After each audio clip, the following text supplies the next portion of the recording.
Hi everyone, this is John. Today we'll be talking about representation of Asian Americans. I'll be covering representation in government, in media, and in the armed forces. This will be my first of 3 videos I'll be doing for Stop Asian Hate. Going to the first one, government. So Kamala Harris obviously became the first female African American and Asian American to become Vice President of the United States. That was a very monumental historical moment for all 3 of those different groups of minorities. And I felt, as an Asian American, that was amazing. It was very motivating and very hopeful that more and more Asian Americans can be represented in the government.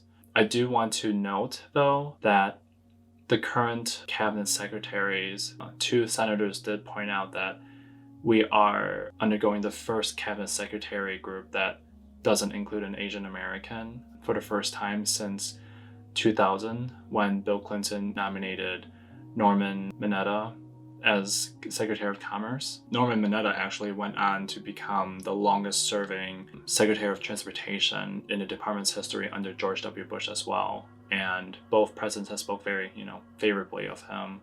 It's been a little bit of a mild thing that I felt a little bit disappointed about, that we are not represented for the first time in the cabinet secretaries.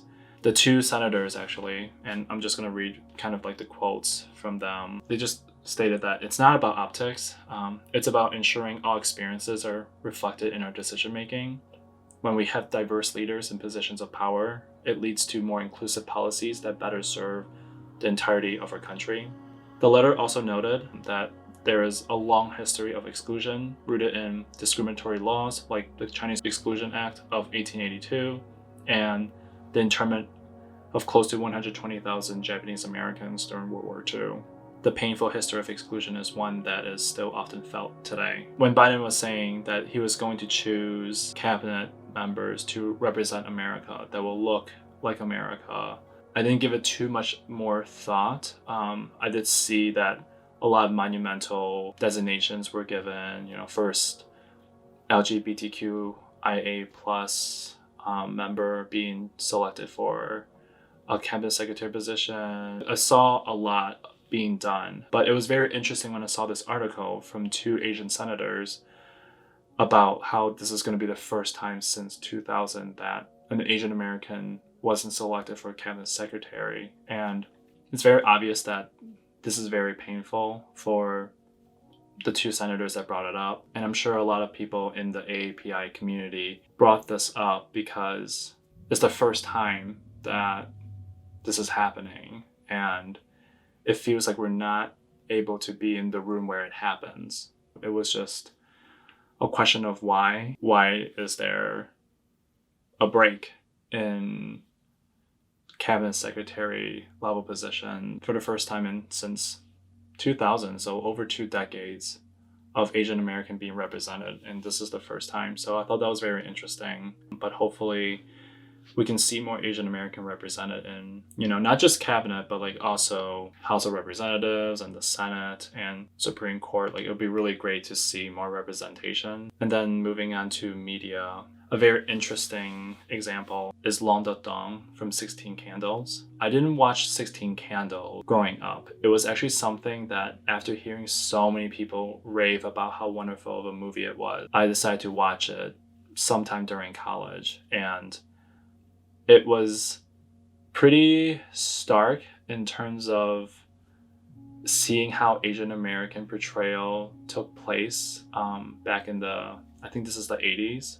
Watching it for the first time in the 21st century, it was pretty painful to watch. I think, Asian portrayal in the media hasn't always been the greatest, but it was pretty painful to see, the awkwardness, the stereotypical weak, effeminate, or weird, strange, not really understanding how to be cool, sexually awkward. It was very tough to watch, actually. This is one of like the classics in, American cinema. I think a lot of people talk about 16 Candles, and it was very tough for me to watch because this is a very well-known movie with a certain portrayal of Chinese Americans. I believe he was Chinese American, but if not, at least a portrayal of East Asian. And it was just really tough to watch because it's a multi-generational audience, because people my age have watched it, and I know people before, older than me, by other generations have watched it. And it's tough to see that they all have watched this and probably gained some sort of stereotype from this, and it carried on, and then we all grew up with it. And so it was difficult. It was really hard to watch, knowing that multiple generations were being given this type of media where we're portrayed in a way that I think's really stuck on for the next decade or so. Hopefully, and I think with Stop Asian Hate and with a more clear understanding of cultural appropriate ways to portray certain ethnicities and race and culture on media, that this can be improved and that we can have a better way of showing Asian Americans in media. I think another thing that was really notable for me, at least, was when starring John Cho, the hashtag came out. So I think a fan randomly decided to put John Cho as the cover of a lot of different movies. And the general question was, why can't Asian Americans be seen as a leading role? I think at the time, only 1% of leading roles went to Asian Americans. And it's like, again, I can't help but wonder if it's because of this history of, like, people thinking Long Da Dong, and how can Asian American be the love interest in like a rom-com, or be like the cool guy in a superhero movie. And so we don't see that represented, and it's really tough. You don't see yourself on the screen, and you don't see where you could fit in. You wonder if you will always be, if we had to pick roles for like the Breakfast Club, like where would the Asian go? You just wonder where do we fit in high school, in the working world? Are we just the nerdy, just focus on studying and supposedly good at math? I don't know. And it's tough. Like, where is John Cho then in all these movies? Was he ever considered? Hopefully we can see more and more media portrayals of Asian Americans in the future. I think watching Crazy Rich Asians, like, it's a good start. Fresh off the boat, another wonderful start in seeing Asian American representation in the media. And hopefully we can see more of that in other stories. I think especially recently in this recent movie, Minari, where we just talk about Korean Americans in the middle of nowhere America. And these are the stories that we don't often think about, that there are Asian Americans everywhere. There are, like the Korean American in Minari. There's Chinese Americans in the Mississippi Delta with total Southern accents that you wouldn't expect. And we have a very colorful and rich history in the United States. We're not just whatever the stereotype people think they see on the media, on TV. I want to see more of those stories come out. I think it's really wonderful to see us portrayed in a different light, and not the stereotypes that I think a lot of us have been brought up with, especially with things like Long Da Dong, with Yellowface. I think it's time that media shows us in a more honest light. So the last thing I wanted to cover was the armed forces. I'm sure everyone recently saw the Ohio official, Lee Wong, when he took off his shirt during the town hall meeting to show his scars and talk about how, is this not patriot enough? Why do people question an Asian American's patriotism? Is it simply because we don't look do we not look American enough? These are some of the questions he posed. And it's really difficult to always feel like you're, the outside looking in. And it does go back to like all the thoughts that come about when we're wondering, when will we have the seat at the table with everyone else? And when will we really feel like we're American? And it's something I struggle with, especially growing up with, parents as immigrants. It's always a struggle of like, am I Cantonese? Am I American? When I go to China, do I feel more American? And then when I'm in America, do I feel more Cantonese because of this difference I feel with the people around me? When I go to China, it's always like, oh, you're so open-minded, you're so liberal. It feels like you're so American, and that's not the way we do things here. But then in America, there's a lot of things I do differently with my family that isn't the same. I mean, we all hear the famous stories, I think, of it's a common thing where we bring in our box lunch for the first time, and we bring whatever our parents made, and it just doesn't smell like the usual hot lunch that people get, and we kind of get picked on. I think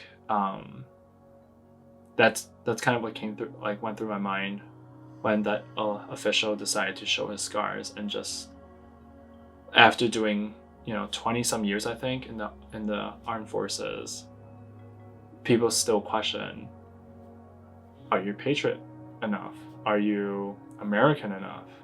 Do you really sacrifice enough for this country? And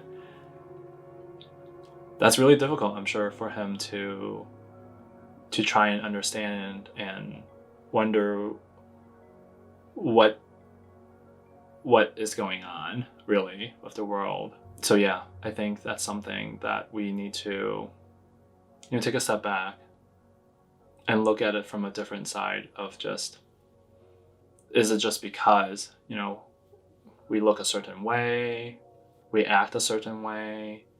And I'm sure this is not the last time we'll hear about this, but I do hope that with his story and with anyone else who's ever struggled with this, that they can see us as Americans someday, and that we'll have a seat at the table. I think it would be really wonderful to see greater representation in the armed forces and see more people feel like that they are truly representing their country, and that people are standing with them, and that other people in the armed forces are supporting them. Because I know there is this constant struggle for Asian Americans in general, just being discriminated against, being bullied. I do remember when I was in college that I heard about a Danny Chen, and how he was just bullied and picked on until he decided to end his life. And it's really sad because we think about America as like our country, and there are some people who will consistently see you as a foreigner, even though you're already joining the army and sacrificing for your country and serving your country. But some people don't feel like this is your country. This reminds me of when growing up, people would ask me like, where are you from? As if I couldn't be from anywhere but somewhere else. And when I try to tell them like, well, I'm from Michigan, I was born and raised here. But they're like, oh, but like, where are you like really from? And when I try to ask them back, they're like, well, I don't know. I mean, we've always been here. But then that feels like almost as if they're suggesting I couldn't possibly have come from here. And that was another thing to wrestle with. And so I definitely see that in how Asian Americans struggle with joining the army and serving our country. It's pretty difficult, and I really hope that there could be a change, and I hope that because of this elected official, Lee Wong, that there could be changes made in the armed forces as well, so that this can be changed, and so that no one feels like they're bullied for wanting to serve our country. And I think the last thing I want to cover, now that I've talked about government and media and the armed forces, is business. The last thing I want to leave with is a thing that I've at least seen referenced before, and it's a different kind of representation, which is why I didn't want to really cover it in full in this video, but it's the bamboo ceiling. I think I don't know quite the technical definitions, but it's a question of how can we see so much Asian American representation and the lower levels of the company, whether it's like, I don't know, newly minted associates of a law firm or just any general company in general, but then like as you move up, it starts dwindling, especially past the manager levels. And once you hit the C-suite or board member positions, where did all the Asian Americans go? And I really want to cover that in my next video, which I'm planning on talking about the mono-minority myth. And I think this will tie in well there in terms of talking about Asian American representation in the business world. I think that's all for today, but I'll see you next time. Thanks. Bye.